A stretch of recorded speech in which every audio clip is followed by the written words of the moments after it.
Talking about COVID, what keeps you motivated in this difficult period? Um, I don't know if I'd say that like motivated, but I think for me, and this is something that I've done for a while now, just because I deal with depression and some anxiety and things like that, which I think is certainly right now everybody's kind of dealing with. So for me, I've always found that it's good for me to try to keep doing the right thing, and that primarily means get up, get out of bed, get out of the house, which obviously during lockdown stuff makes things a little trickier. But if you can just get up and go for a walk and try not to be around people, I think that's perfectly fine. I know lots of other countries and different places have different ideas.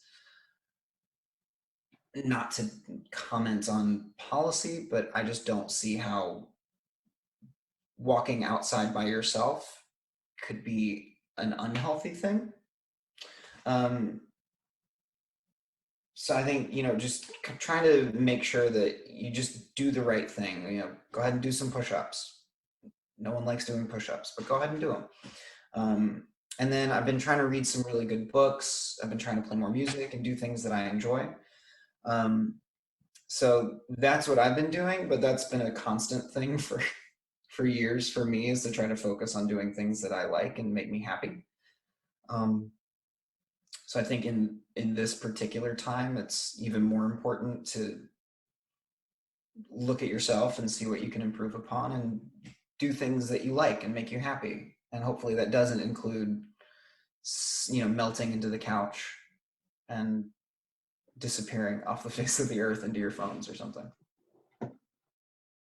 If you had to reinvent Star Trek at the time of COVID, how do you think Christopher and Jessica would have met, given the fact that all the clubs and concerts are closed? That's a good question.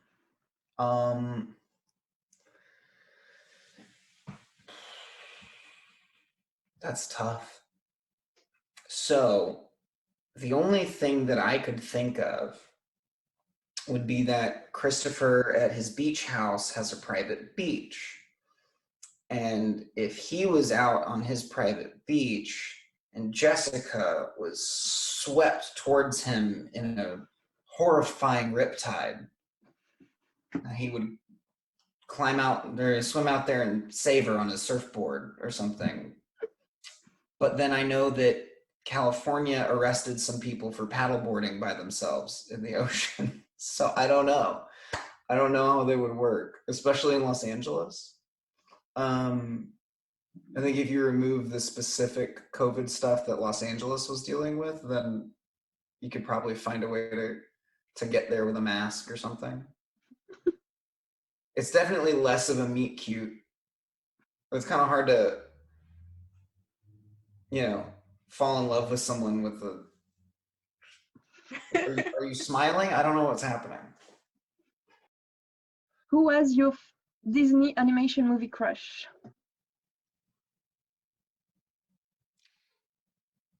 I don't know. Cinderella when I was really young, and then probably Meg from Hercules. I think right now, if I had to pick, I think I'm still gonna go with Meg from Hercules. Megara. Yep, that's my pick. Final answer. Talking about Disney, what is your favorite ride in Disneyland? It's so tricky because Space Mountain is probably the best ride. It's a roller coaster in the dark. There's nothing wrong with that. And the Matterhorn's good too, but the Splash Mountain, I think, is my favorite. And it makes me sad that I think they're redoing it. And I think they're going to change a lot of the stuff because the movie that it's based on is no longer socially acceptable, which makes me sad because that was the ride that I grew up with, and I watched that movie growing up. So like to see it go away is kind of a bummer. But I think Splash Mountain's probably my favorite ride. If you could choose anyone from your past projects to work with again, who would it be? That's tough. I would love to work with Zach again, but I think if I had to pick, I would probably say either. I enjoyed so thoroughly working with Matthew Perry because I was such a big Friends fan and a Chandler fan. And unfortunately, just because of the movie, obviously I didn't actually work with him a lot. So I think that would have been cool.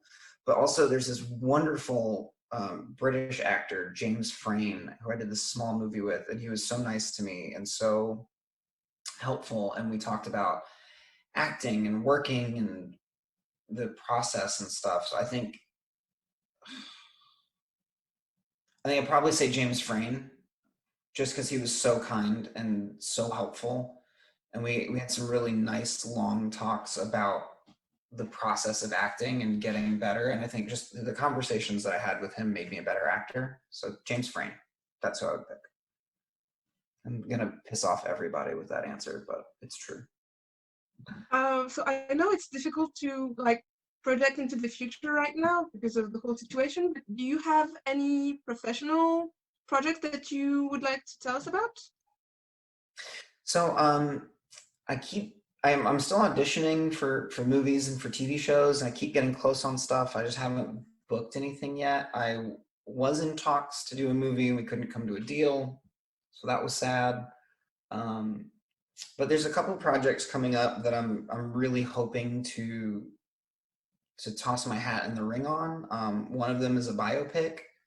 And that would be a whole lot of fun. I can't say too much about it, but I'm trying hard to make that one happen because that would be really, really, really cool.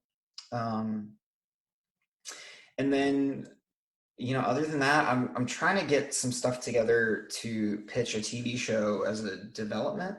So I got a couple ideas that I'm working with some writer friends of mine on, and we're trying to suss out the show and kind of get a pilot together and see if we can't do that. But still trying. I think mostly I'm just spending time with the guitar and doing music and singing. And What are the 3 most important things in life for you?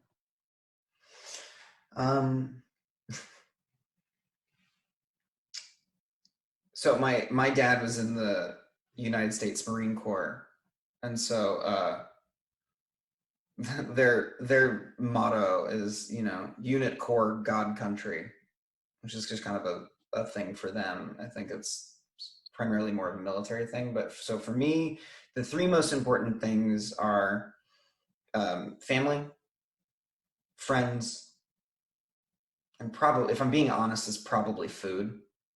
But to not play into that joke so much, like family's number 1. 2 is the personal relationships and the friends that you cultivate and you kind of choose to bring into your weird little world. And then 3rd is your relationship with yourself, I think. And it's tough being introspective and looking at your own faults and flaws and things that you don't do as well as you should.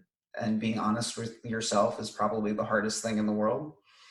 And I know it's particularly hard for me. I'm sure it's hard for lots of people, but trying to actively like yourself is probably one of the more important things you can do.